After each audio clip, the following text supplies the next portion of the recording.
नाराज ना होइएगा, मुहर्रम सर पे आ गया। 2 महीने 8 दिन नाम हुसैन पे गुजारने वाले लोगों, अली के पास अस्करी की मिन्नत है मुहर्रम से पहले, ये जो आज़ादारी है ना, ये आज़ादारी नहीं, ये अमानतदारी है।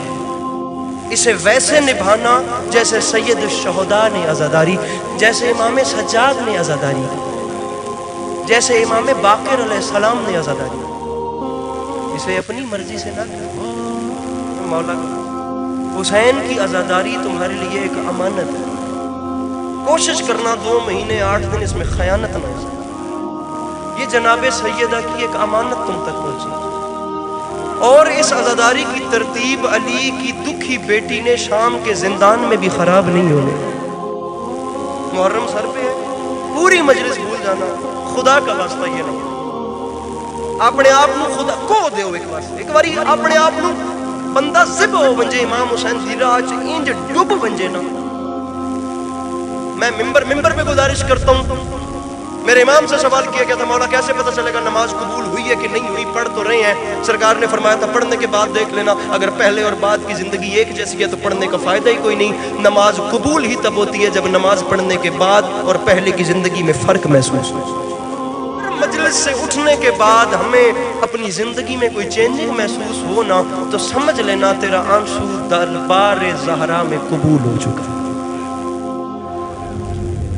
ये छोटा सा पैगाम था, मौला का वास्ता इसको, मौला का वास्ता। 2 महीने 8 दिन आपके सामने होने हैं। इमाम हुसैन अलैहिस्सलाम के अय्याम है।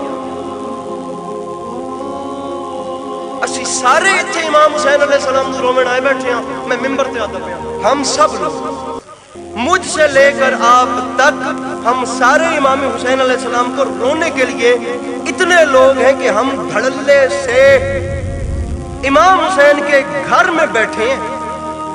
और हम में से किसी एक में इतना हौसला नहीं है कि इमाम अलैहिस्सलाम ज़हूर करके वो सामने वाले घर बैठे हो ना, हम में से किसी में इतनी पावर नहीं है कि हम इमाम अलैहिस्सलाम का जाके सामना कर सकें कि वो आके बैठ गए हैं। हम में से किसी में इतना हौसला ही नहीं है कि इमाम हमें देख के मुस्कुराएंगे, इसने सारी जिंदगी मेरे कहने पे अमल किया। हमने आज़ादारी, सबसे बड़ा जुल्म ये हुआ है, हमने मजलूम की आज़ादारी को अपनी ढाल बनाया।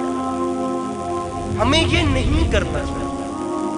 इस आज़ादारी ने हमारी नस्लों को अमान तो दी है, लेकिन हमने इसे अपनी ढाल बनाया। टूटी हुई बरसियों और पत्थरों के ढेर पे जख्मी जबीन से मेरे इमाम ने सजदा शुक्र किया। उन्हें उस चीज को खुदा की कसम बालाए ताक रखा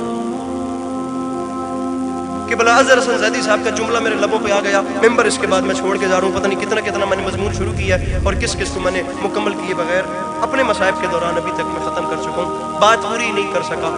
ज़ैदी साहब फरमाते थे कुरान आया, कुरान एक मुहर्रम शेर से तो निकलना दस्ता थे। कुरान इमाम हुसैन अलैहिस्सलाम के पास आके कहने लगा, मौला लोग मेरी ज़बरें लूटना चाहते हैं। अली के लाल ने फरमाया घबरा ना, हुसैन का वादा है तेरी ज़बरें बचाने के लिए मैं ज़बरदस्त के बाजू दूंगा। कुरान ने फिर कहा मौला लोग मेरी ज़ेरें लूटना चाहते हैं। अली के लाल ने फरमाया घबराता क्यों है, तेरी ज़ेरें बचाने के लिए मैं ज़ेरे खंजर सजदा करूंगा। साहब फरमाते थे कुरान ने कुछ देर बाद कहा मौला लोग मेरा गिलाफ लूटना चाहते हैं। चुप कर गया और बहन की आवाज आई घबरा ना, तेरा गिलाफ बचाने के लिए अली की बेटी अपनी चादर कुर्बान, अली की बेटी अपनी चादर कुर्बान करेगी। और मेरी मखदूमा ने की है। आज दुनिया कहती है बंदे करबला के गम में रोते क्यों हैं? रखिए सरों पे कुरान बाकी सारों के और इनसे पूछिए इमाम हुसैन अलैहिस्सलाम को गोद में सुलाकर वाक़या करबला पे मेरे रसूल ने गिरिया नहीं किया? इमाम हुसैन अलैहिस्सलाम की आमद से पहले उन पे गिरिया नहीं हुआ? माँ कह रही है, माँ सामईन गिरामी तुसी साहिब औलाद लोग बैठे, कौन औलाद बड़ी प्यारी है।